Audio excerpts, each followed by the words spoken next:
Ladies and gentlemen, welcome back to the Oxcord podcast. I am not your host, Cruz Oxenrider. I am your host, Nick Perkins, and I'm joined by our resident pinch hitter, Chris Marler. He's joined us as kind of a pinch hitter for Cruz. He's currently above the Atlantic Ocean, flying over to the London game, the Saints Vikings game in London. So we wish him a safe travel.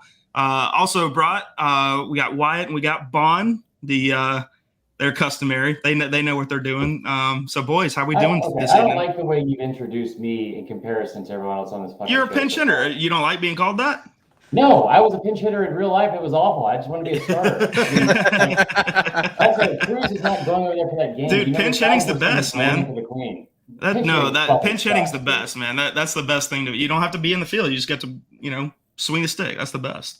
I don't know what a designated hitter does because, anyway, we can get in that another time. Yeah.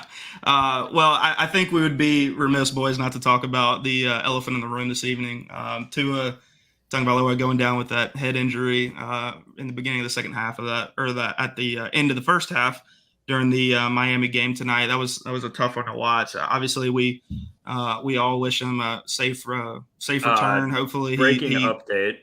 He just got discharged.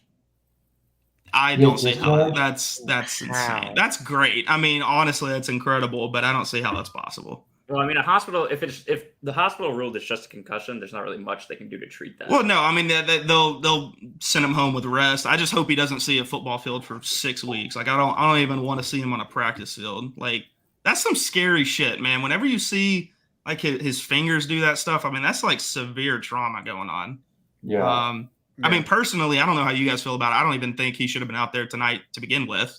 The NFL claiming that injury last week was a back injury, I think, is completely asinine in my opinion. But did the NFL come out and say that they were investigating the Dolphins for clearing him in the first place? The NFLPA came out and said that they were launching an investigation on it. However, McDaniel took him out of the game because he thought he had a concussion after the stumble.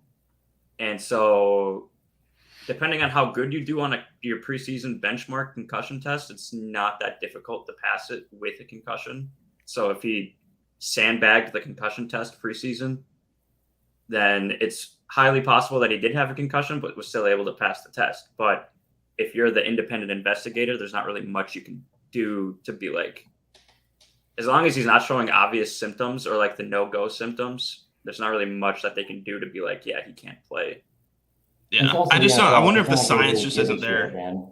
Yeah. Well, the test is extremely basic. Like some of the questions are, you have to memorize a list of words in order. You're given a list of numbers and you have to repeat them backwards.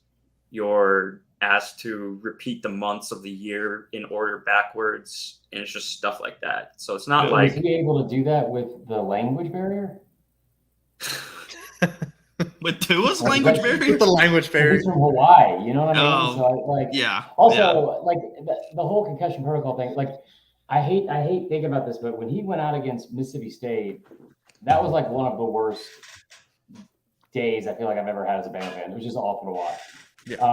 But remember, we were up like 35-0, and he won one more series, and then that like unfortunately happens. Like I remember calling Tua soft his freshman year, or maybe his sophomore year, because it was a bad take. I hate the fact that the narrative has been so bad against him for like not being able to finish games, like especially with like the severity of the injuries. He like I remember talking to we did a TV show here in Atlanta on Saturdays, and we had this like. Some segment there's a doctor or some shit talking about the injury updates, and he was saying he didn't think Tua would ever play football again, like or be able to run because it was like a Bo Jackson type injury, and then he comes back like less than a year later. But anyway, well then he has the hip injury the next year, which everybody was saying is a possible. That's what Marler was talking about. Yeah. I mean that hip injury. Yeah, everybody was saying like I mean there was no way that he was even going to be able to run, let alone play effectively in an NFL game. For him to come back like that is a testament to, I mean, his work ethic and everybody around him supporting him and stuff. But I mean, I hope the people that are surrounding him and supporting him now maybe get in his ear a little bit. I mean, after watching that, as somebody that isn't affiliated, other than him playing at a school that I went to, like I have really no other affiliation to him, and that was just scary to watch. And like if that's the stuff that you're going to be risking to go out there and play the game of football, like I don't know if you should be playing the game of football at that point, because that's scary. Yeah.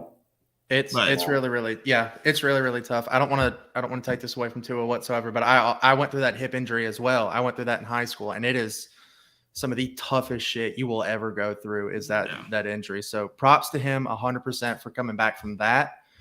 And the narrative that he is soft should have died when he returned, when he walked back onto the field after that injury. And and still play at a high level, like he's still playing at a great level. Yeah, I mean, I would say he's been a top 5 quarterback in the league this year. I mean, just statistics wise. I mean, you can make an argument that people are more skillful or whatever, but I mean, he's been playing. I mean, the Dolphins were 3-0 thanks to him. Right. But I don't really want to touch on it too much. Obviously, we're glad Bond, that he's been discharged, and hopefully, he can fly home with the team and get some much deserved rest. But I say we just go ahead and jump straight into it. We got some a great list of college games. It's been a couple of weeks since we've had a good list of college games, but last week was awesome. Well, I mean, as far as great matchups, I mean, this time we actually got some top 25 matchups back at like 3 or 4 of them. So we'll start it off just with our game, so we can go ahead and get it out of the way. Alabama at Arkansas. Alabama minus 17.5. Over under is 60. I don't know about you guys. I see this totally as a joyless murder ball game. I don't see how Arkansas, being a one-dimensional team like they are, is able to stay on the field with Alabama. I truly don't believe. I mean, the Alabama defense is going to be able to stuff the run, that's Arkansas's bread and butter. KJ Jefferson's a great runner of the football. I don't see his passing as elite as enough to stay with. Okay, Marler, I see you trying to get in here, but hang on, man. I'm getting my point across. KJ is not a great down the field passer. He just isn't. I mean, if you make your point, but he just isn't. Okay, so my point would be that he had 21 touchdowns and 4 interceptions a year ago. He has 12 touchdowns and 1 interception this year. He just finished off against the number 4 ranked pass defense in the country against A&M with over. How'd that game end? They lost by 2 because of a missed field goal. I feel like we could feel that pain pretty easily. It wasn't KJ Jefferson's fault. He had a fumble, but other than that, and also they're a really balanced offense. That defense is what the issue is. I don't know how Barry Odom's gotten a free pass for several years. The offense is good. I don't think they have a guy like Traylon Burks, but you don't think he's a skilled passer. I don't know if you remember watching that a year ago with just him. Well, the offense is worse than it is last year, and the defense is certainly worse than it was last year. The defense is bad. Yeah. I mean, I think I saw they're ranked 131 again in the passing defense category. Silver lining, they went up to 126 this week, which is going to make you nervous if you're Bryce Young. Progress is progress. I mean, over under 400 yards of passing for Bryce Young this week. I mean, I'm hammering the over on that. I think Bill O'Brien's trying to get him another Heisman. I mean, he's just throwing all over the place. So I will say this: the numbers for Bama on the road, because I'm with you. I have a feeling that Bama is going to win by double digits. I don't know why. Yeah. Because the defense looks fantastic this year. They look like, I think we're more critical of Bama than fans than probably we should be. But when you look at the numbers, Bama on the road versus Bama at home since the start of last season, they've had 5 games against Power 5 opponents at home and 5 on the road. They're averaging 10 yards less per game. There's been there's 5 true road games of Bryce's entire career. 4 of those games have been decided by 3 points or less. You look at the average margin of victory for most of their games, and it's over 24 points per game. On the road, it gets down to 8, and that's including a 40-point win at Mississippi State. All of the numbers come down drastically, and for whatever reason, the mental mistakes, the penalties, they average 40 yards more and 40 yards more a game in penalties, and have over double digits in I think 4 of the 5. It's crazy, and there's not one thing to point at. It's not turnovers, it's not missed field goals. It's as a team, Bryce's numbers go down drastically. Yeah. I don't know what it is. They're doing a red out, which scares the shit out of me. Because if there's any color I don't want to see, it's the one on our damn jerseys. Yeah. I don't blame you. I don't blame you there. But I mean, so you're saying double digit win. I mean, I don't see KJ Jefferson to me is, I mean, he's an okay down the field thrower, but I wouldn't say he's going to just light up this Alabama defense. Like these DBs and this scheme, the way that Alabama plays defense, I don't think that he's going to. I mean, you got to be able to run the field like a general. And to me, KJ is more of that deep threat. He's a big play. And you're just not going to win a football game playing like that against Alabama. You got to be consistent for 4 quarters, and I just don't see KJ being able to do that. I'm going to agree to disagree with you, but I'm going to read you one thing real quick. A year ago against Alabama, he was 23 of 31, which is 74% completion percentage for 358 yards, 4 touchdowns, and no interceptions. I mean, he had one of the best wide receivers in the country last year. Don't do what Bama fans do. He's still. Is he not? Do you consider him not to be? I thought he was incredible last year. No, Traylon Burks is great, but I think, and like KJ Jefferson had bad games against Georgia. He was 8 of 13 for I think it might have been 13 yards or something. It was horrible. It was bad. He was bad against A&M, except for, I think he was 8 of 15 or something like that, but I had a bunch of, chunk plays to Traylon Burks. I don't think that we're going to give up a bunch of explosive plays to this offense because they're not one-dimensional, but they are very reliant on KJ Jefferson. But he does not turn the ball over. I mean, going into last week, I was hoping that the way that game would play out is exactly how it played out. Because if you're Bama starting this 3-game stretch, you don't want to lose any of them, obviously, but what you want more than anything is Arkansas to go in this game with some gut-wrenching loss that was a huge physical, emotional letdown, and then try to get back up for this game. But dude, I mean, from a spread standpoint, Bama's 1-4 in those last 5 games on the road. They're just a different team on the road over the past year or so. I mean, I agree because it is a Bryce Young. I mean, he's always come up in the clutch in those games. But yeah, no, I mean, you're right. For the first, obviously 60-minute game, for the first 50 minutes, he seems like a different player. But I think the X factor for this game is going to be Will Anderson on the defensive line. I think he's going to be able to clog the running lanes. He's going to be able to get pressure on KJ. And I believe he's a super athletic quarterback. Don't get me wrong. And he's a huge guy. I mean, what is he, 6'3", 6'4"? He's huge. Yeah, their whole offense is over around 6'3", 6'4", and above. Besides that, yeah, I mean, their offensive line, is all 300 pounds too. So I mean, they're a juggernaut, no doubt. But I mean, Will Anderson obviously is the X factor in every game, but I think he's going to be more important in this game than what people think. Because if he can get pressure on KJ, I don't see him being able to make a play. But I mean, maybe me and you just disagree there. I would like to say by a lot. It could definitely turn out. I mean, this is how it usually turns out, right? The moment we start looking into these numbers about how Bama isn't as good as they were in the past, and they've been nothing but dominant this year. They really have, besides the Texas game, which was still, I will go to fucking bat for as a pinch hitter for Texas for the entire year. I would argue you play that game 100 times, that game ends like that. In a 1-point Alabama win, maybe one time. That quarterback 99 times for sure. Well, that guy was playing out of his mind. It was almost like a Steven Garcia type game where he was just I mean, he could not do anything wrong. But I mean, I do want to. Wyatt Bond, what do you guys think? How's this game going to end for you guys? I'm taking if it's not already known, I'm taking Alabama minus 17.5. I'm just putting it out there.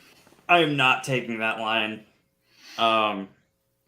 I do not have – our offense basically consists of either handing the ball to Jamir Gibbs or Bryce Young dumping it off in the flat to Jamir Gibbs.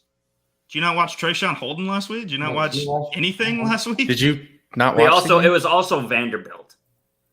Vanderbilt was the top 5 offense in 3 of the 4 major offensive categories in the SEC going into that. Vanderbilt is not as bad as they've used. I mean, they're still not great. Don't get me wrong. Okay, but so Vanderbilt's good on offense. Vanderbilt's good on offense, but how does that affect Bryce's time on offense? It doesn't. Bryce is Bryce, though. Bryce is going to dot up anybody. Yeah, I just didn't think that was the nature. Last week, Bama had 8 receivers with 2+ receptions, which I haven't seen in way too long. Don't get me wrong. Don't get me wrong. That was phenomenal. I'm glad we're starting to spread the ball out more. But I just, like you said before, we have not played well on the road over the last year. Texas showed that blatantly. And I think we win by double digits, but I don't think we cover 17.5. I think the only thing I'm really concerned with 17.5 is I feel like this game could be one of those where we're up by 24, 27, even 30 points, and then fourth quarter backdoor covers. Right. Yeah, that's the only thing I'm really concerned about. But I'm still laying it. I mean, I love 17.5. I'm just Alabama and John. I've always said you're never gonna go broke betting on Alabama. Never. I mean, they're just so damn good. It's crazy. It's like Georgia. You're never gonna go broke betting on them. So, but I think Bama flirts with that kind of cover line, but like Chris said, we struggle on the road. From the eye test, I have no stats in front of me here, but from the eye test, it looks like our offensive line is still struggling pretty heavily. Yeah. Heading into a game against an Arkansas team that leads the nation in sacks. So I think that's going to be a little bit tough. Drew Sanders is an absolute monster on that team. Dude is a dog. He is playing himself into the first round. And did you see Nick Saban said he would have started over Dallas Turner if he would have stayed?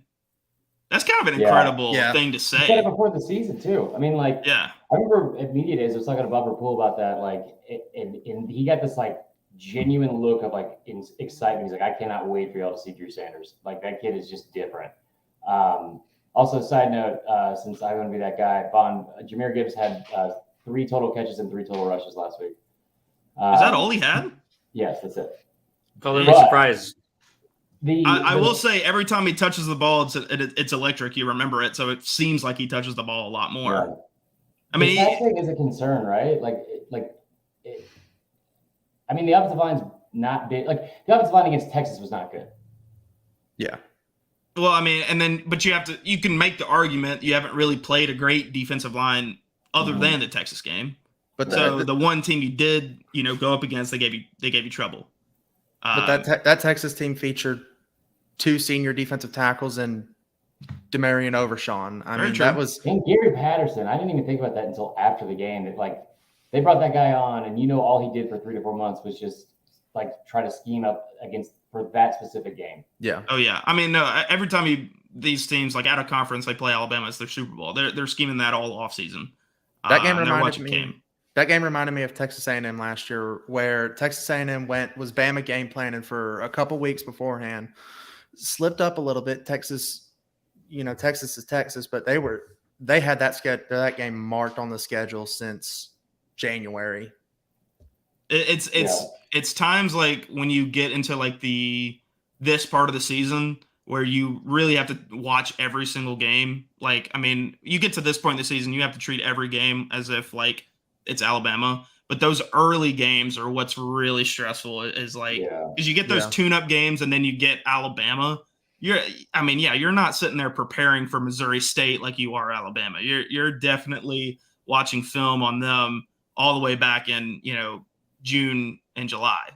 So and obviously with there's a rare occurrence that Alabama actually returns both of their coordinators. You're going to stick with the same scheme. It's actually probably a lot easier to prepare for Alabama this season than it has been in previous seasons. Well, Sark is one of I will say this like ad nauseum. Him and Kiffin are the best 2 offensive minds in all of football. Like, there's no doubt. They're it. Just the way they scheme players open. Some of the shit they came out with, like with the personnel packages and like just like the pre-snap like shifts on. Anyway, I'm glad. I even said that. I even said with Sark coming out with that the preset, obviously in their first drive, it's all scripted for the Alabama defense to keep that from being a touchdown. A field goal on that drive was an absolute win, a complete win.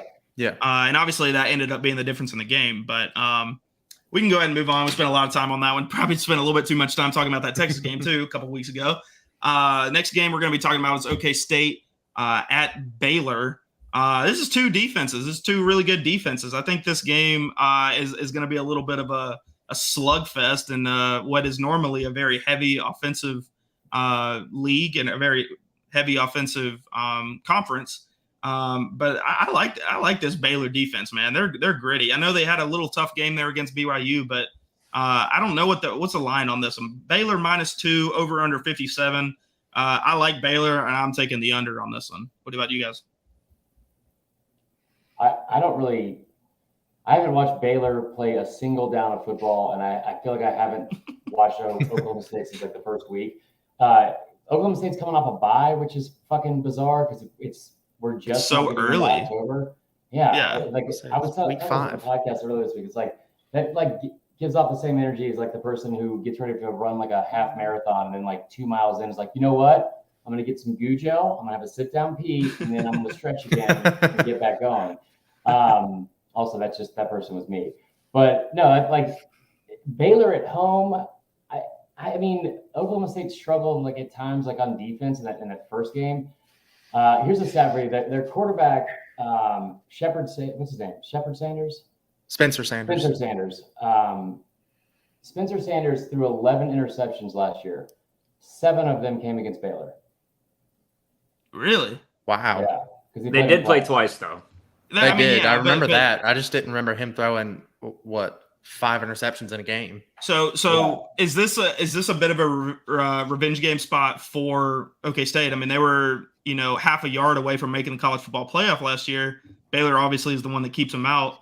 Oh shit! I didn't think about that. Yeah, I mean, like that game came down to the wire last time. It was a fun game to watch. So that's why I'm thinking this game's going to be a lot closer. But I think Baylor's defense actually improved this year. Not so sure about OK State. I think they're still a very, very good team. But I feel like they kind of captured a little bit of lightning in the bottle last year, and they weren't able to actually get it across the line. No pun intended. But I do like Baylor. I think Baylor's a very, very good team. Bon, I know you have them as your playoff team. So who are you going with in this game? I got to go Baylor. Every week. What's that? Why do you keep betting on them every week? Me? I don't bet on them. I've never bet on. I bet on Baylor one time. Miami. I don't remember. Every time I make that graphic, it's like I feel like it's the same team. No, I think it's legit me with Miami. Every time. I have the spreadsheet. Are you going with Miami right this time after Middle Why? Tennessee No, State? I'm not actually. Wyatt's lock has been Miami twice. I've had USC twice. Baylor once. Okay. I'm a big Alabama first half spread guy. That's my bread and butter. Has it hit? Last every time. Every time. Texas. Other than you Texas. had Alabama UT over in week 2. Yeah, no, that was my okay, Bon. That is my only loss of the year on the locks, by the way. Granted, it was a really, really bad loss, but I'm just saying it's still. I mean, I'm 3-1. I'm just saying Alabama first half is not your bread and butter for lock of the week. It is. It is. I've done it twice, and it's won both times. You've done it once, and it has won once. Okay, I did it last week and I won one. I'm doing it again. You know what? I was gonna actually go Georgia, but screw it. I'm doing Alabama first half spread. I don't even know what it is, but I'm taking it. Just because Bond doesn't want he doesn't want me to be happy. I don't even whatever it is. It could be. I'm in charge of keeping track of the lock spreadsheet. And okay, well, why can you look up what the first half spread is? Because I'm taking that.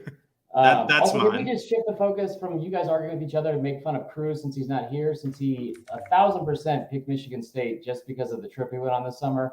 And then they got fucking destroyed. Okay, yeah. So Cruz isn't here to defend him, and I'm a big Mel Tucker guy, honestly. I mean, he's a Nick Saban guy. I do like the way he builds a program, but man, like, just really quick, what the hell is going on up there? Has he just lost that team?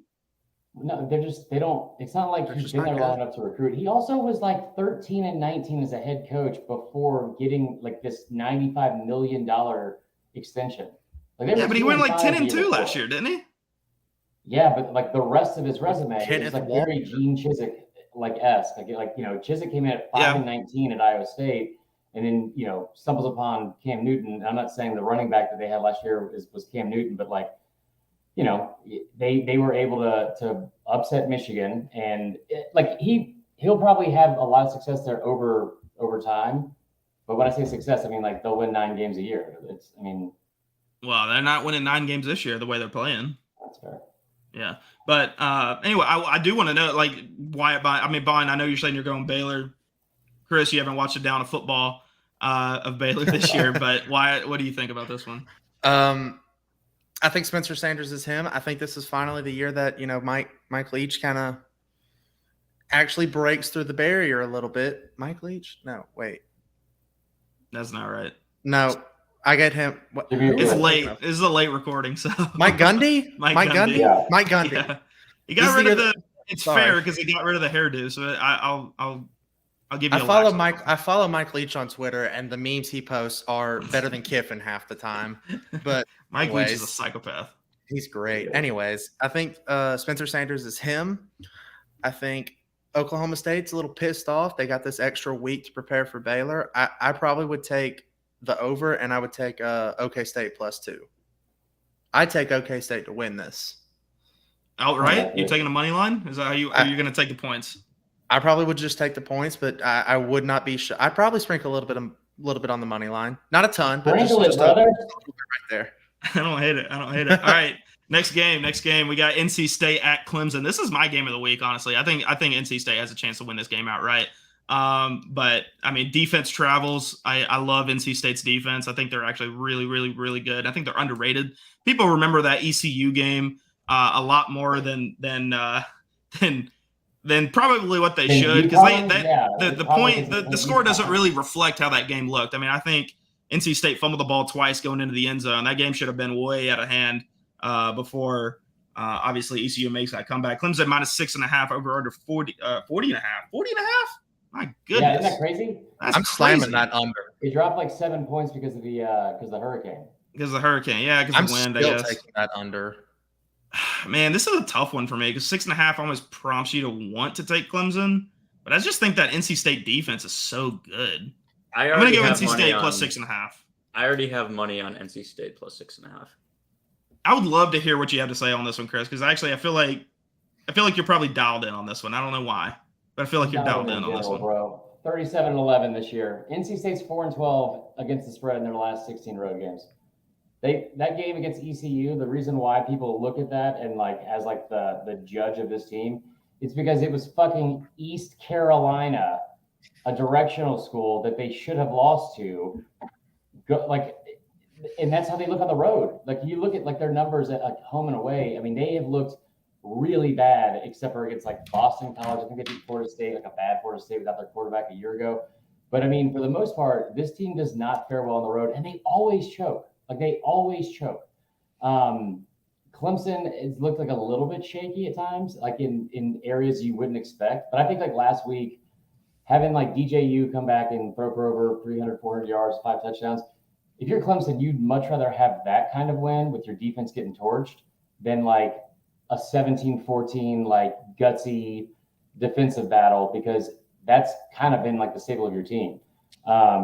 Do you think this is signs of things to come with DJU? I mean, do you think he's finally found his confidence in this offense? No, I think he's playing against ACC defenses. But at the same time, he's been playing ACC defenses his entire career, and this is the first time he's actually done that. True, yeah. I mean, I think that I don't think NC State is as good as Big Game Boomer and maybe people just at NC State want you to believe. I don't think the resume is shit. They played UConn. I think they played Texas Tech. Did they play Vandy? Charleston Southern. No, Wake Forest played Vandy. Southern. They hung 52 on them. Directional schools all up in the Carolinas, and they didn't struggle in that game. But also, the 1-point win on the road, I just think that's indicative of how bad they play away from home. So, well, that game, I don't disagree with you on that point, but I will say that East Carolina is their Iron Bowl. So it would be no different, in my opinion, than us only winning by 2 to Auburn last year. And Auburn was not a good team. Quadruple overtime.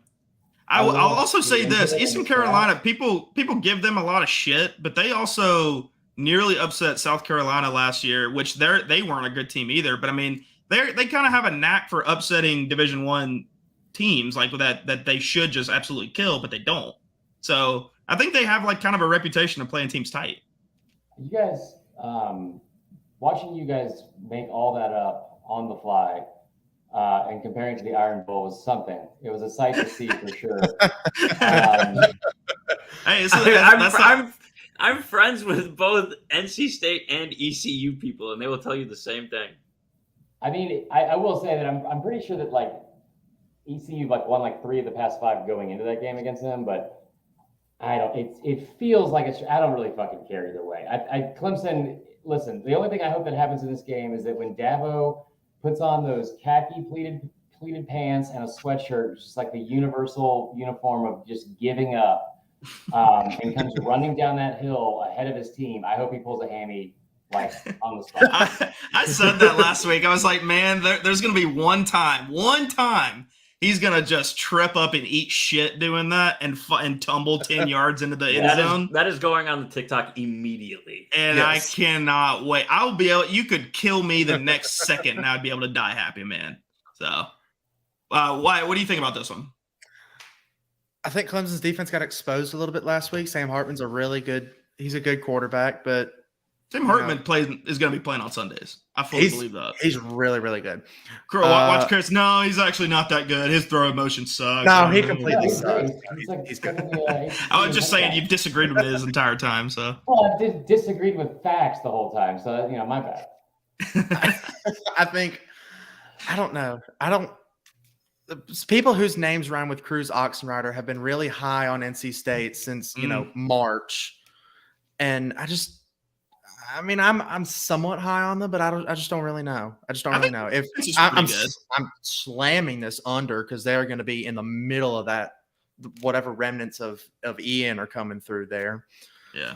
I'm surprised they didn't move this game. Is that weird? Like they moved South Carolina. It's only going to be a tropical depression by the time it gets there. It's going to impact on like the South Carolina Georgia coast as a Cat 1 by the time it pushes up to Charleston or wherever Clemson is. So is that weird though that like they move? What? Yeah, Clemson's very far towards the interior of South Carolina. But still, it's on the border of Georgia, so it's not as bad. Like the monsoon in Athens, we won like 38-10. Yeah. So that same day was Clemson versus Notre Dame as a top 10 matchup. Game day was there. It was like the same thing. I actually got to go to both of those games that day. It was like fucking best day ever. But yeah, I was kind of surprised at first, but it's a top 10 matchup. So I feel like, and Clemson doesn't get a lot of those. This is also the third straight, I think, home game where they were maybe versus like a ranked team. Bear Felica had it like where they were favored by either a single score or single digits. And it's the first time that's happened since like the end of the 2010-2011 season. So Vegas is like catching up to how drastically different this seems like too. Interesting. Well, let's move on to the last game of the college spread. We got Texas A&M at Mississippi State. I believe Mississippi State actually favored in this game. Yeah, Mississippi State has 3.5. Over under is 45. I have no idea about this game. I mean, to me, this is a flip of a coin. I don't know what kind of team A&M really truly is. I know they have a pretty good defense. This offense still seems extremely confused, although they do look a lot better with the change at quarterback.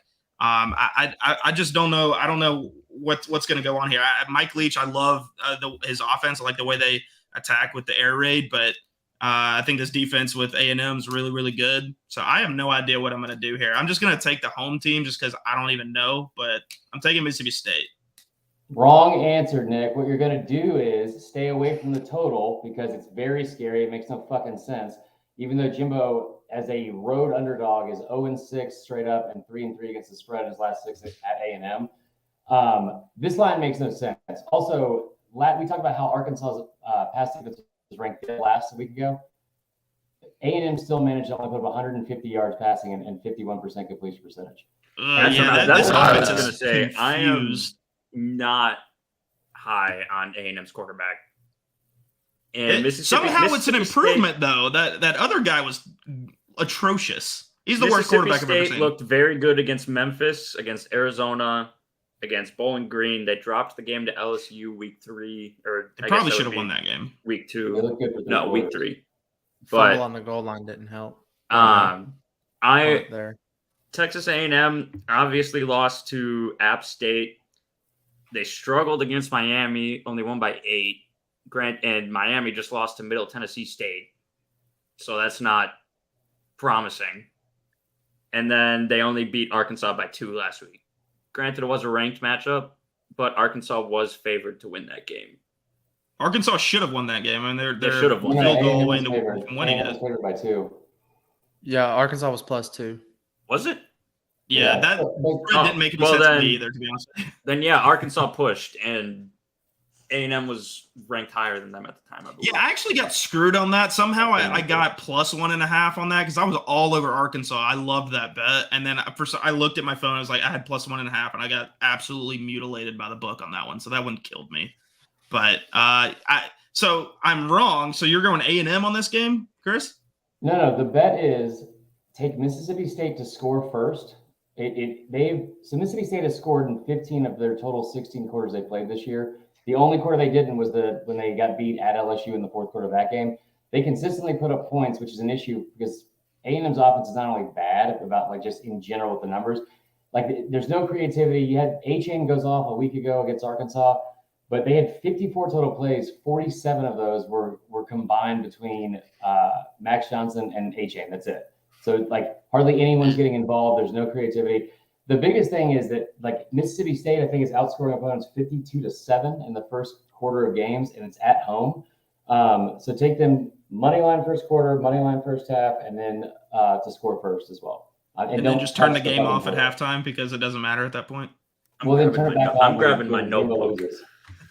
dude, I'm not kidding, Chris. I'm gonna need to start getting texts from you on like Saturday. Yeah, facts. Can we just put Marler in the group chat?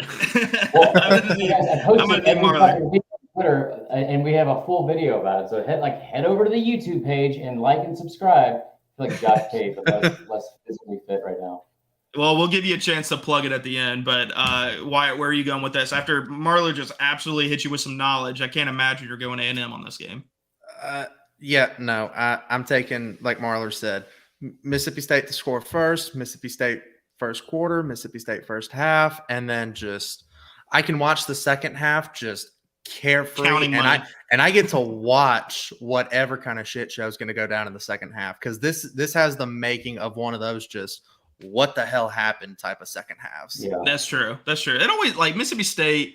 It happened with LSU where they were just dominating that game in the first half, and then you like looked up and it was like LSU was winning and they were going to run away with it. I think they ended up winning that score by 2 possessions, didn't they? Like it wasn't close at the end. 21-0 in the fourth quarter. Yeah, that's absolutely brutal. Yeah. Well, with that being said, I think we can go ahead and move on to our locks of the week. Pay for the drinks parlay hasn't cashed yet. Not thanks to Wyatt or Bond. They've been absolutely atrocious at making Cruz picks. is 3-1 or 1-3 as well. No, well, Cruz isn't here for me to take his lashing, so I'll give it to him in the group chat, and he's currently over the Atlantic. I don't want to say anything mean to him, just in case the plane goes down. So all of you need to look yourselves in the mirror and figure out what the fuck you're doing wrong, because every week I make this graphic, and every week I feel like my own father looking at me, just very disappointed. just extremely disappointed. I finally had to text Nick and be like, "Hey, you're not taking Oklahoma full game. You're going to take them for 7." He did. He literally did tell me that. He was like, "No, you're not doing that." I was like, "Okay, fine. I'll take Oklahoma first half," and it hit. Did the full game hit or no?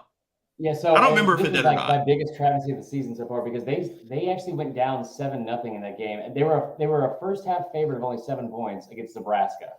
Oh yeah, and they went down 7-0, and I was like trying to hammer the live bet, and by like the time I finally hit submit, they scored and tied it up. But they ended up going to halftime up 35-7. There's just a lot of value for first half and first quarter bets, especially with some of these elite teams early on. Well, good deal. Well, this segment of the show is brought to you by DraftKings. The NFL action is in full swing on the DraftKings Sportsbook.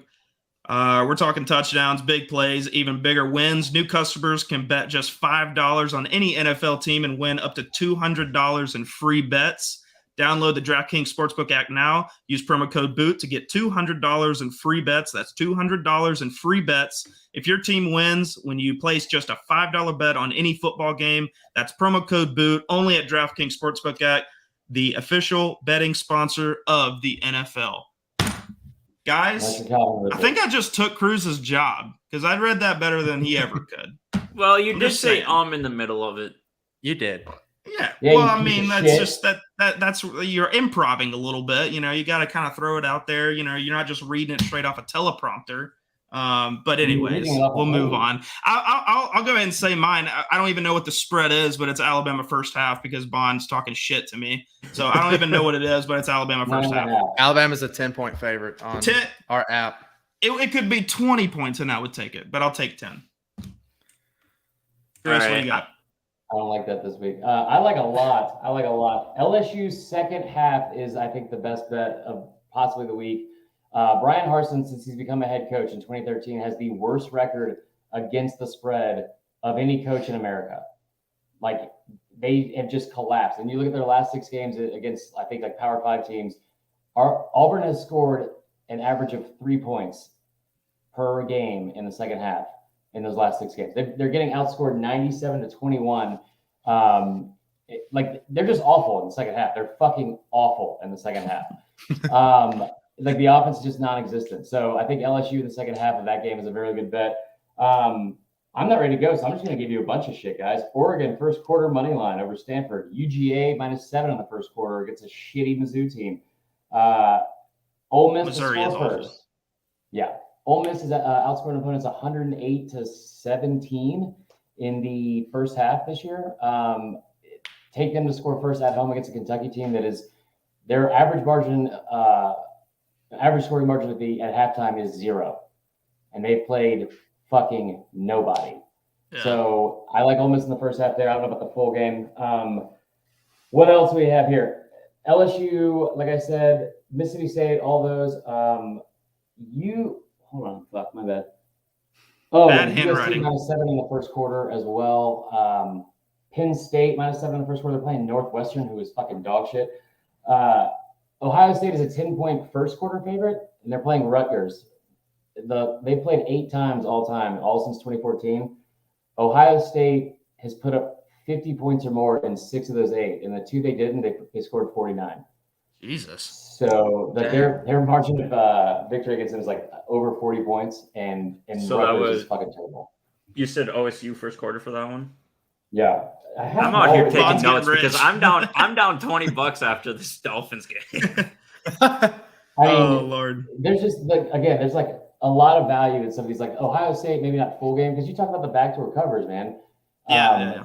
It's hard to predict some of those things, but early on, especially, like Ohio State's put up 77 points in the first half, I think, of their last 3 games ever since the game against Notre Dame. Just look for like the values in some of those things. Like, what are some of the other big games? I feel like there's a lot of, we didn't really cover in the SEC ones. Ole Miss, Kentucky under is a good bet, but Georgia for sure. Score first quarter, and then first half. Kirby Smart is 23-4 in games on the road. He's never lost to an SEC East team on the road. His last 8 games against SEC East teams away from home, since 2019, they're winning by an average of like 32 points per game. And they're giving up less than 10 points per game to those opponents. Like, they're going to fucking destroy Mizzou. Missouri is one of those teams that, if Auburn is going to beat them, and it took a lot of Auburn Jesus for Auburn to win that game, but, Missouri just looks awful, man. Like, they don't even look like they're borderline a team. Like, I've seen more fight out of, like a Middle Tennessee State than I have that Missouri team. That Missouri team just has absolutely no character. They don't have like any vision of what they want to do with the football. I don't like their quarterback. Their defense is god awful. And Georgia coming off of a game where they won the game, didn't cover the spread, but they, some people say, they got embarrassed against Kent State because they were actually able to move the ball and score. They're going to be looking to right that wrong with this game here. So I love that Georgia bet. And that was actually going to be my lock before Bond started talking shit. So I just want it on the record. Right. If Alabama doesn't cover first half, I also had the Georgia bet. So Bond, what do you have? I will leave you on this. Mizzou's 6-14 against the spread as a double-digit underdog in the last 10 years. NC State 4-12 on the road. Pittman 11-4 against the spread as an underdog since he's been the head coach at Arkansas. UGA is 10-1 against the spread in their last 11 road games. I told you about the first half for Ole Miss. First half for Mississippi State, same fucking thing. Take that all day long. And then out west, take Oregon against a Stanford team that is really bad, and especially early on in games. I hate that Stanford team. I just don't like anything about them. There's nothing likable about that entire program anymore. Right? Well, that whole conference is honestly terrible. Other than USC. Yeah. USC is actually pretty good. Yeah, that's fair. Bond, you going to take USC again? Or No, can I'm I just taking skip Washington minus half Okay. a point first half. Why? Who they play? UCLA? They play UCLA. UCLA almost lost in their home opener. To South Alabama, right? They almost lost to South Alabama. Yeah, they almost lost to South Alabama in their home opener. I just don't feel like that should be your lock, Bond. There's so many options to take. He's doing no, Bond. He's doing the same thing to me. You need to listen to it. He did the same shit to me in a group text, and it ended up with me taking Oklahoma first half. And I looked at that game for 30 seconds and didn't have a doubt about it the entire time. So fine, I'm taking OSU first quarter over Rutgers. Okay, there we go. Rutgers just fucking balls out. Rutgers with the upset. Wyatt, what you got? Huge. I'm gonna take the Michigan first half spread at Iowa. Iowa's ranked 6th in total defense. Michigan is ranked 19th in total offense. Not great, but the flip side, the other side here is really where you're going to make the money. Michigan is ranked 8th in total defense. Iowa is dead fucking last in total offense. 131. Absolutely awful. Spencer Petras has 1 touchdown to 2 interceptions. He has a QBR of 11.6. That's up from 3.4. That is very much. I didn't even know it was possible to have that bad of a QBR after 4 games. That's incredible. That's honestly impressive. Yeah, that he could be that bad and still have a starting job. I still can't believe that after the first game of the year. I'm not after kidding. It's one thing to have a QBR that bad, but you think you would have your rushing game to fall back on. You're a Big Ten school. You're Iowa. They did not have enough rushing touchdowns to be more than his 3.4 QBR. Yeah. I went and looked at the rushing stats. Iowa's 116 and 115 in rushing defense and rushing offense, respectively. Michigan is 35 in rush defense and 11 in rush offense. What's Michigan the spread on this game? First half is minus 6.5. The full game is 10. What am I missing there, Chris? What am I missing there? That doesn't make any sense to me. It's at Iowa, and if you're a shit Big Ten school that doesn't understand what real environments, like in hostile environments, are in college football, you get, I guess, phased by everyone wearing yellow, being drunk off of corn whiskey, and having some sort of, I don't know, drunken sportsmanship waving to cancer kids at the end of the first quarter. I don't understand. There's nothing. It's fourth quarter. Come on. Yeah, it's the first quarter. Is it first quarter? Wow. Yeah. No, it's in between. It's in between the third and fourth, isn't it? Guys, I've been right about almost everything I've said so far. I don't know why we're doubting him. Because Michigan hasn't really. I took Michigan last week against Maryland just because of their first half numbers and how Harbaugh had beaten Maryland, I think, by 21 or more in all 6 games he'd ever coached against them. Iowa's defense is legit. I don't trust Michigan in their first road game. They haven't played fucking anybody, and they haven't played away from home. I think the strength of schedule is actually the worst in the country. I think it's 131, isn't it? Yeah. Worst, yeah. The last one I'd say too, the SEC stuff, and hopefully there's no Kentucky fans listening because they're the worst.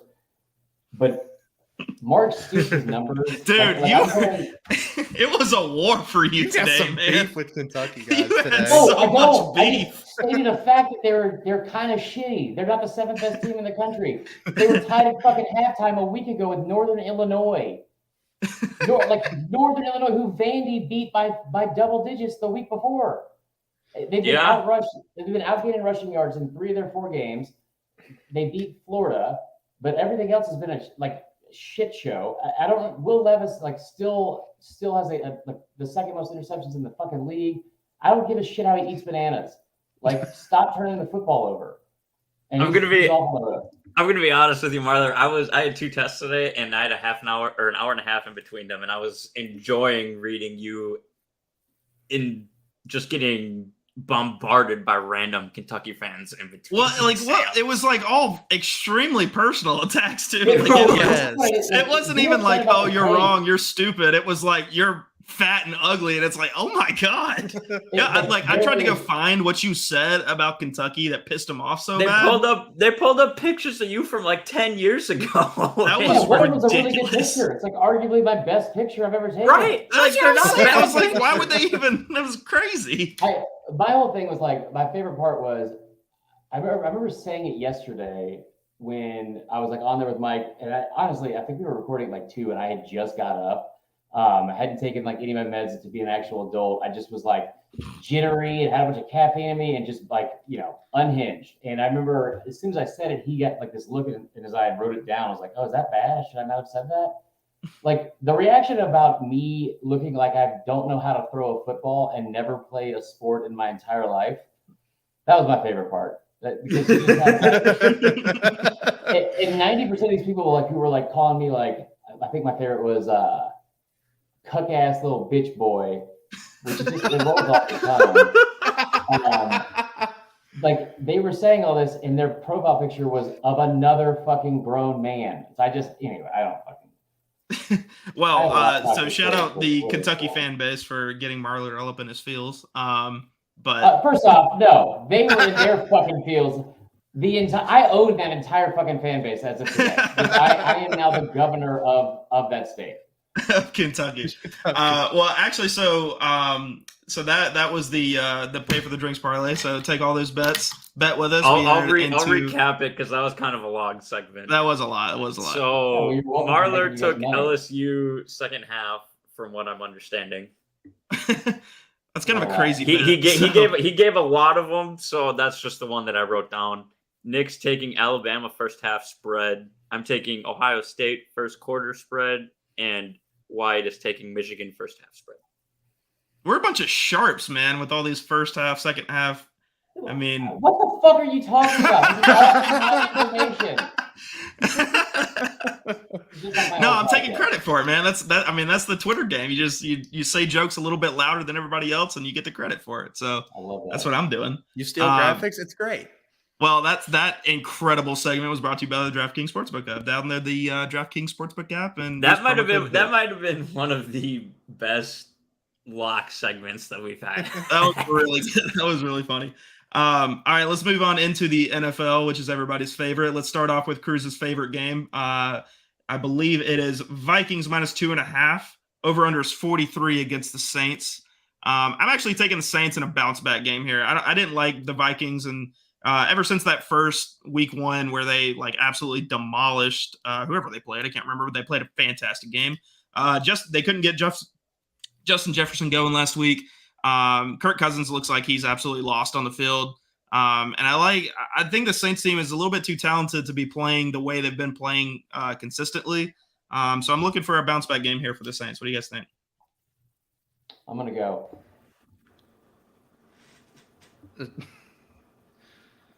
What? What? I don't give a shit about the NFL. You don't care about the NFL. What are your bets? Don't even your knowledge doesn't work for the NFL? No, I bet on the fucking Falcons last week because they were playing as far away from Atlanta as possible against a team that I don't know should have beaten them. The NFL Vegas is too good with the NFL. So, well, they fix games. I fully believe that. I lost on a really bad beat. Let's see, it was the Steelers game last week. I think it was Thursday Night Football last week, and I had a teaser, and it lost on that defensive touchdown with no time in the clock. So that really freaking screwed me. So yeah. I fully believe the NFL is fixed, but just for fun, I'm taking the Saints. But Cruz is there, so that's probably the other reason I'm taking them. But Vaughn, what do you think? See. Watching what Minnesota did to us week one and how they use Jefferson in motion, if they can get back to that, I think the Vikings cover handily because it's very difficult to plan a defense around putting Lattimore on Jay Jettas if he's moving around all the time because then the rest of your defense has to adjust their man coverage assignments in 2 seconds before the snap. I haven't watched the Vikings because I haven't been in their service area because they're in Minnesota. But if they can get back to that, based on what I've seen, because Jefferson's been a non-factor in the last 2 games. I think that Minnesota can take this game very easily away from New Orleans, especially with how the Saints offense has been doing. They have, since they came back against the Falcons, that was their last breath of I mean, the Saints are a Falcons collapse away from being 0-3 right now. Right, exactly. And I did watch the Saints game last week, and Jameis did not look good. He was a return to form for 30 for 30. I think Andy Dalton would be a better quarterback for the Saints right now. Okay. I think Jameis Winston's too. actually costing them games. Bye, guys. Thank you for joining. So, Chris. appreciate Thank you for joining us, Chris. Of course, guys. Bye, guys. Wyatt, let us know what you think, though. But yeah, Bond, continue. I'm sorry, Bond, continue. I'm based on that. I'm taking Vikings minus 2.5. When you have, as Cruz has said, the best corner in the league, he's number 3. Don't let Cruz lie to you. And you're going into that matchup. I think you emulate what you did against Green Bay, who has the number 2 corner in the league. And you know they're going to stick on Jefferson. Jair Alexander is the consensus number 2 corner in the league. Don't give me that look. Who's number 1? How do you do against JJ's? Jalen Ramsey, prior to the season. However, he has not been doing well. Now. Right. He hasn't been doing great this year. So No, you're he saying has Jair not. Alexander's number 1? I will say in the second half of that Vikings-Packers game, Packers actually shifted Jair to Justin Jefferson a lot more, and he was held to like 2 catches for 6 yards. Well, see, what blows my mind about that, and I'll go on a Versus slight Jair. rant about this, is I don't know why people don't put number 1s on number 1. I don't understand why that isn't a universal rule. So that was our game plan going into it week 1. Was we wanted Jair on Jefferson the whole time. And this goes back into what I was saying before. I was listening to the game and somewhat watching it while I was driving back from Austin. Don't do that. But from what the announcers were saying and what I was watching, they were using Justin Jefferson in motion, either running like jet sweeps or just switching him to the other side of the field right before the snap to get him away from Jair. And he put like 100+ yards on us on the first half and was just wide open. And so if they go back to doing that, which I don't know why they went away from it, because it clearly worked so well. And maybe they were like, oh, people scouted this, they're going to prep for it. That's extremely difficult to prep for.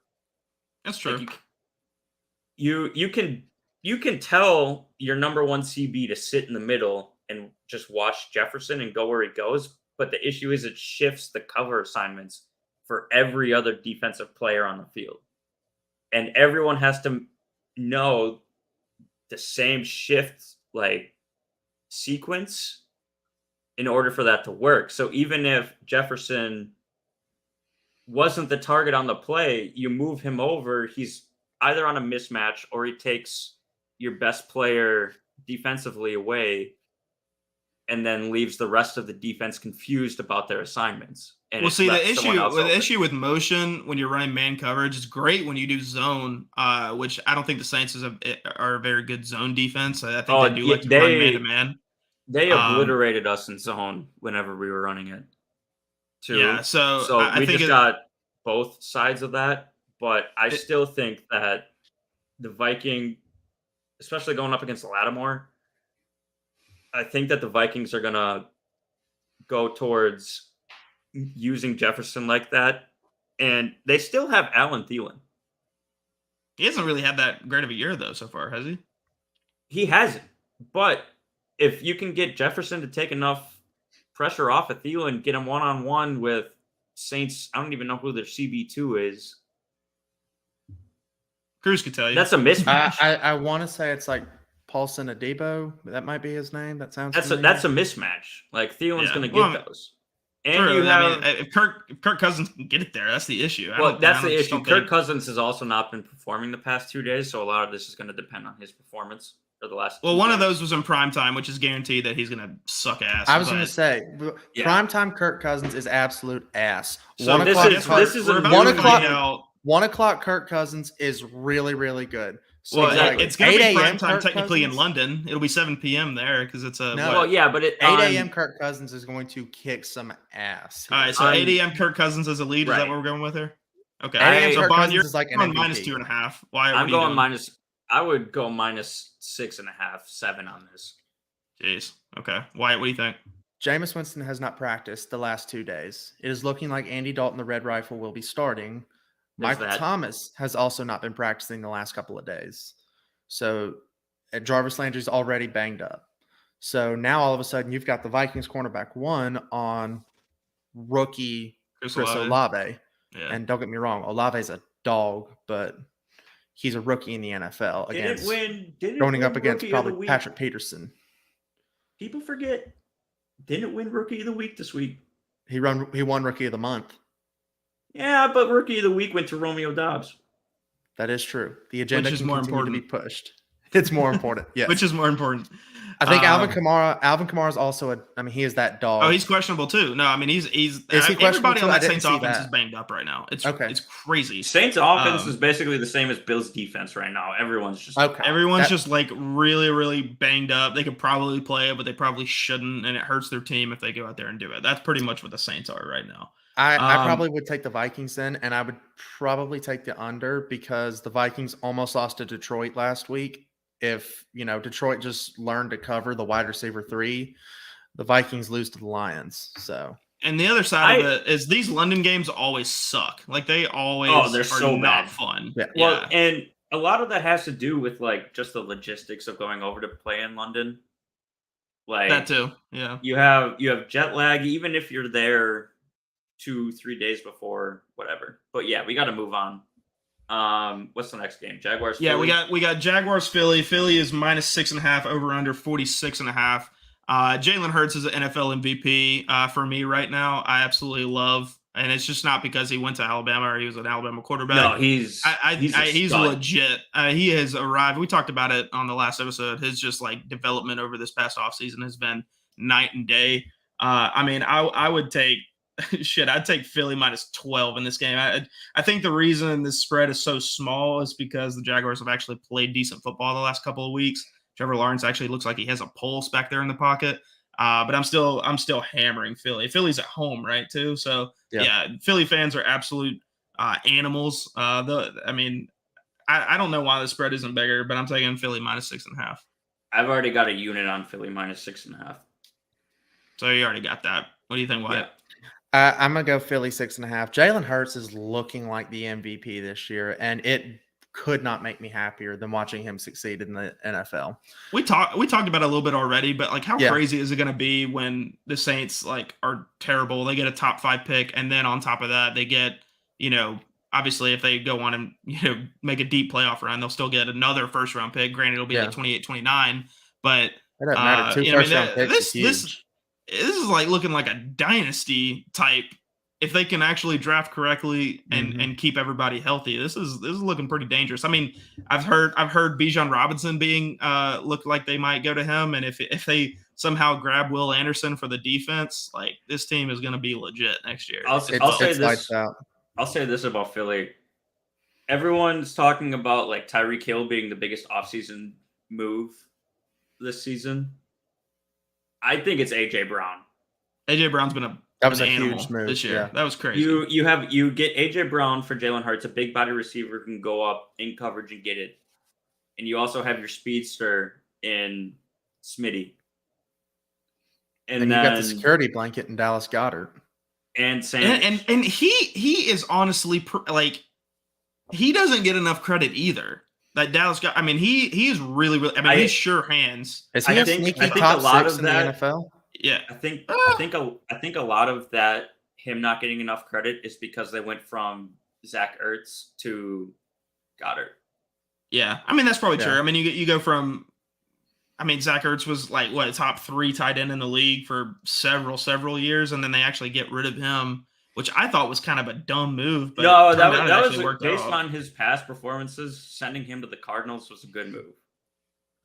It's like I don't know. Tight ends for me is weird. Like you find one and he's really really good, and you kind of hold on to him. It's because there's not a ton of them. It's you almost have to hold on to him for too long just because you don't know.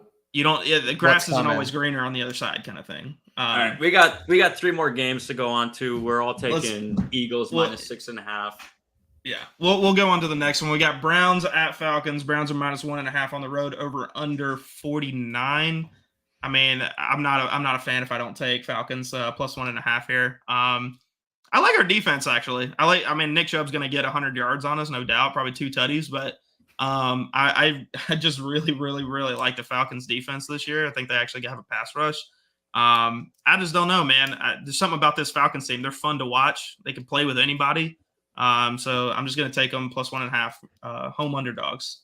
I have the Browns covering, and it's not close. I benched Kareem Hunt this week for someone else because he has not been performing, and that means he's going to put up 2 touchdowns.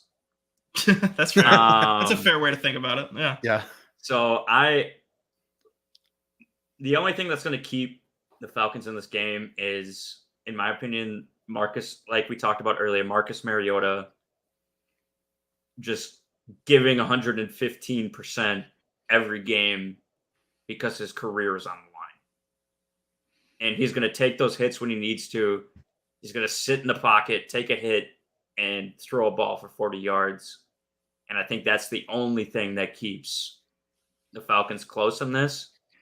But I do like the Browns here. What? I don't hate the Browns decision. And I honestly probably, if it weren't for, a little bit of a personal bias against the Browns, I probably would take them here too. But God, ever since the Deshaun Watson acquisition, I will never root for Cleveland. I will never wish good things to happen to the Cleveland Browns. I'm taking the Falcons. I love all it. Day. Riders ride. I love that.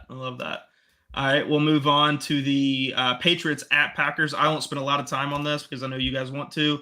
Mac Jones is out. We got, let's say, who's the backup? Mac Jones isn't out. He's not out? I saw a report today that said he is participating in game plan and has told teammates, do not count me out yet. And Bill Belichick has not ruled him out. That is unbelievable. He is trying. There's no way he's 100%. No, there's no way. There's no way he plays. Okay, so my point still stands. Even with Mac Jones not being 100%, which is better, Brian Hoyer or at 100% or Mac Jones at like 80? Let's just say he's at 80%.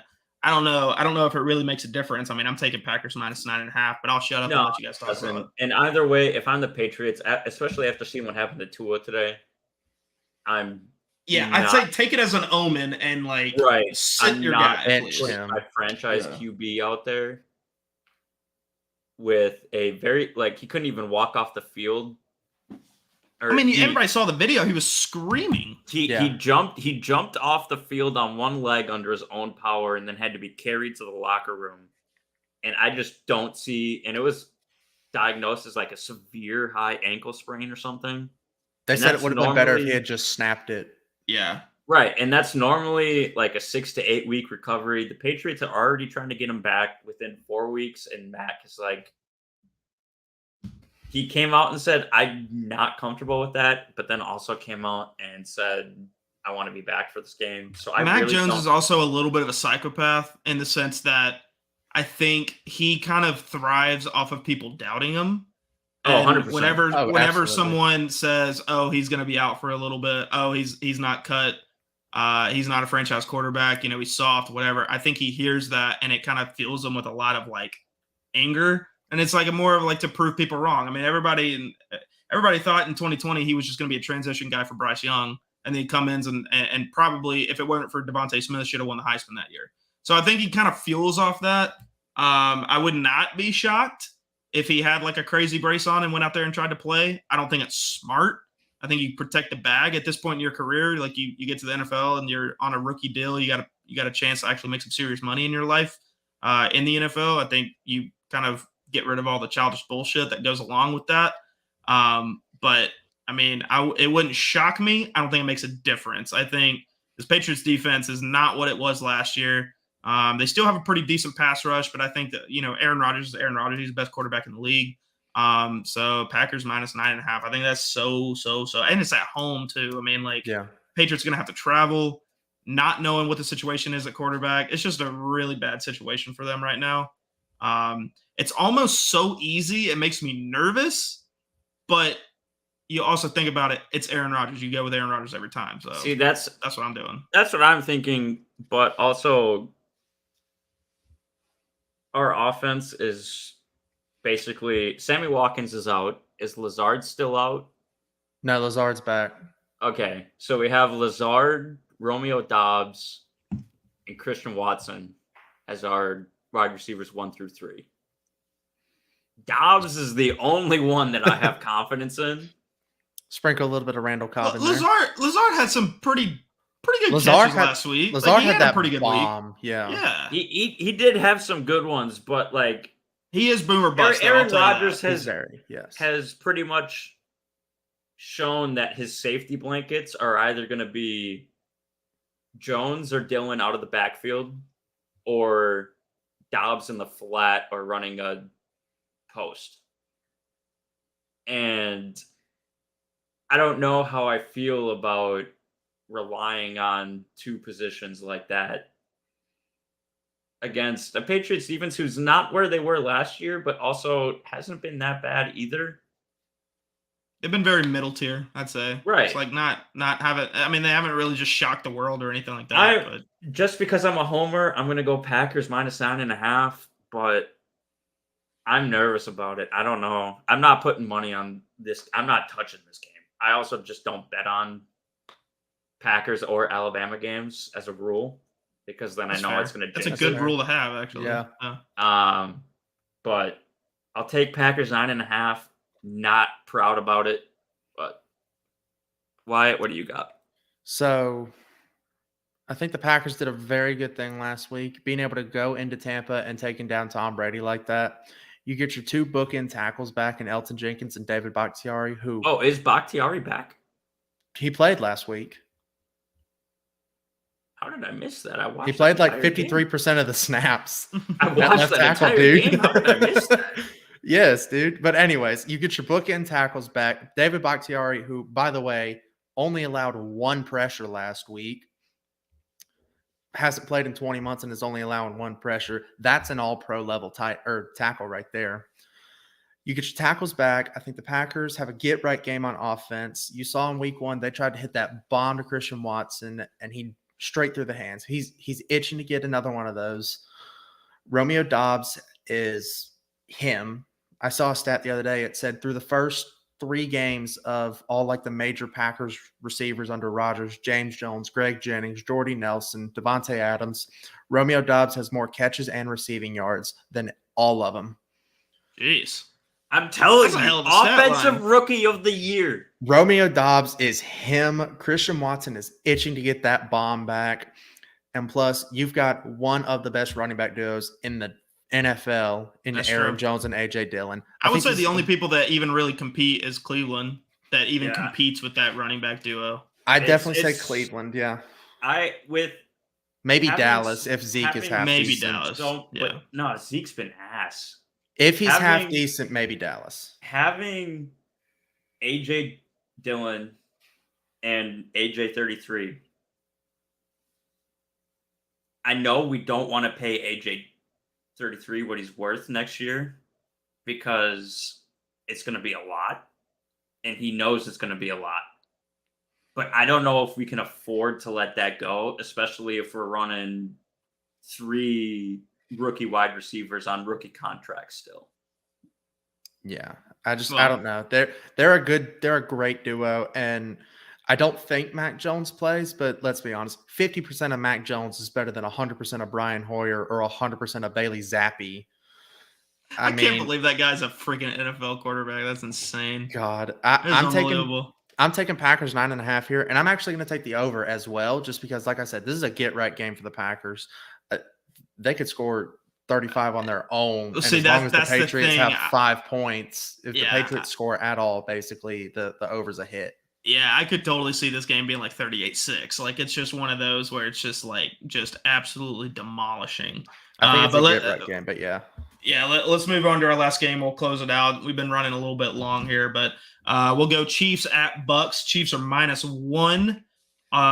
Chiefs -1 on the road. Over under is 45. I guess people are kind of counting out the Bucks after that game last week, but I'm gonna, Patrick. I don't know. This is not the same. This is not the same team without Tyreek Hill. I'm gonna go Bucks at home +1, and I think I'm actually gonna go under 45 here. I think this is like almost begging you to take the over because it's Patrick Mahomes, but I just don't think they're the same team without Tyreek Hill. I don't think they can spread it out. They can move the ball, absolutely no problem, but I think this Bucks defense is no doubt the best in the league. So. Yeah, I'm gonna go. You're gonna give me +1. It might as well be a pick 'em at that point. But yeah, I'm just gonna take Bucks +1.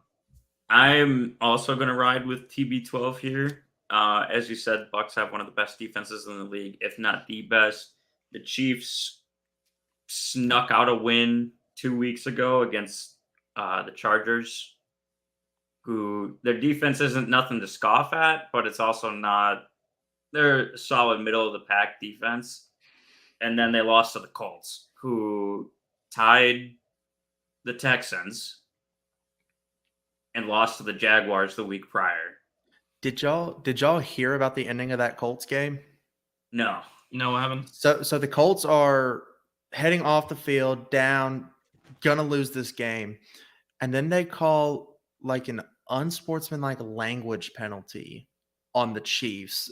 Someone said something to Matt Ryan in front of a ref, and it decided the game. The Colts ended up marching down and going for the game-winning score, but I didn't know that. I haven't heard that. Football. Like, I mean, if any guy in a group chat, I mean, you know what it gets like. Oh yeah, absolutely. Especially when me and Bond are on the opposite side of a bed, I'm talking shit. Like if our group chat got leaked, I'd never be able to run for political office. Absolutely not. I mean, it's football. It's a physical sport. It's a violent sport, and you're flagging somebody for unsportsmanlike language.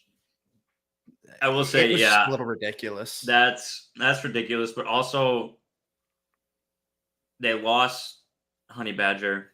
They lost Tyreek. Their wide receiver 1 positions in the competition between the drop king himself, MVS, and Juju TikTok. Juju, yeah. This Schuster.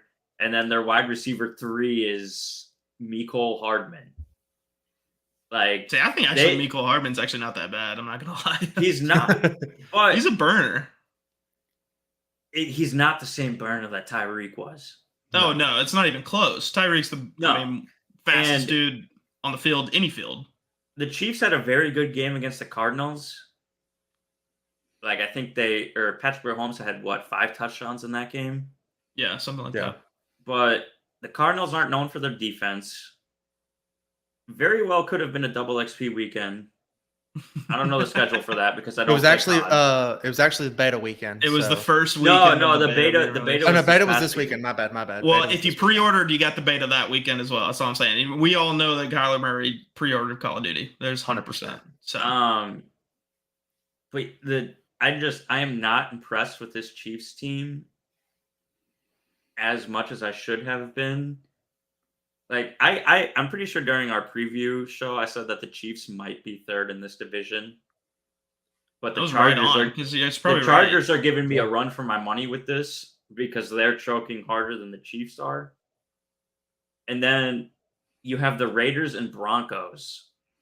Raiders are terrible. Raiders are 0-3, terrible. They choke practically every game they've been in this year. And Russell Wilson I have him on 2 of my fantasy teams, and I'm pretty sure he's busted 2 out of 3 times. Well, see, the thing with Russell, that whole division, honestly, is kind of a dumpster fire right now. But, I mean, they're top of the league right now, and I think their margin of victory for average margin of victory for the games is like 1.5 because I think it's just been tight games every single time that they've won. Yeah. They lost to Seattle, though, man. Seattle had the worst ranked defense in the league this year, and they lost their all-pro. That's an emotional game. No, Seattle. Game. Seattle prepared for that game like Texas prepared for us. They had that one ready. They'll never play that good again the rest of the year. It helps that it was literally the first game of the year. Yeah. Right. True. And I mean, it was completely set up for Seattle to have like a really, really good game. I'm not saying Russell Wilson is some world beater. No. I think he's probably. I mean, he's still trying to probably figure out the offense that he's in. I mean, he's been in Seattle his entire career, and in first year he's not in that offense. He's coming out and trying to get his feet. I mean, Right, he'll but I'm find his saying way, but it's it's crazy that he's top of the league right now. It's crazy. You have Cortland Sutton, Jerry He's good, Jeudy. Oh yeah, no, I'm this. So you have Cortland Sutton, who is a lot of people's favorites to be like the breakout wide receiver this season. Jerry Jeudy, Melvin Gordon, and Javonte Williams, who is a lot of people's favorites to be the fantasy RB1 this year. And your margin of victory is like 1.5 points. I think they're only going to get better. I think that's the thing. Once the growing pains level out, but I am just not impressed with honestly any team in this division right now. And I'm the same way. All of the preseason hype coming out around this division was that it was going to be the gauntlet. It was going to be a tough division. Yeah, because everybody thought Devontae Adams in this division. Everybody thought the Chargers were sneaky Super Bowl favorites. Patrick Mahomes is Patrick Mahomes. And then obviously Russell Wilson being the new guy in Denver, everybody thought this was going to be crazy. And now it's honestly looking like, what is it? The Giants division where everybody's just terrible. I'm going Bucks here. I am not confident in this Chiefs team. TB12 is TB12. He almost beat us last week. Let a fourth quarter comeback. 2-point conversion away from going over to yeah. Right. Thank God. And Tom Brady is probably 10-1 in overtime games. And if Tom Brady's knee brace doesn't break, I think we honestly might lose that because as soon as he took that slide and his knee brace broke, he basically couldn't move until the drive ended. True. And then they had to go stalled and out. Put that new one on. True. But, yeah. Yeah, well, Bucks here. Really quick, let's give me your pick and we'll wrap it up. TB12, he's pissed off that he lost to Aaron Rodgers last week. He's ready for another little get right game, and I think they're going to eat the Chiefs offense up again like they did in that Super Bowl. I like it. All right, sounds good. Well, that's it for us, guys. Does he get Mike Evans back? Yeah, it was a one. Yeah, he was suspended. Only one game. Only last week. All right, well, that'll wrap it up for us. You can follow me online at nperkins96 on Twitter. I don't do any of that Instagram stuff. I don't love myself like Cruz does. So, Bond, let them know what you got. You can follow me at bondsnow_ on Twitter. Haven't been very active on there lately. But also, please go and follow the Oxcord Podcast on TikTok at Oxcord Podcast. And thank you all for sticking through this abnormally long show. It's been very long. Yes. You guys follow me online at FultonW_. Follow the podcast at the Oxford Pod on Twitter and all social platforms. Please follow Boot for Media as well. And subscribe to their YouTube channel. Good stuff over there. And I'll plug Marlers since he didn't get to do it before he left. Go follow at Vern Funquist on Twitter. And go if you want betting advice because apparently he's a god. He's a betting god. Yeah. Go crazy. subscribe to their YouTube channel, and apparently it's free locks because he's like 36-11 on the year. So yeah, he's insane.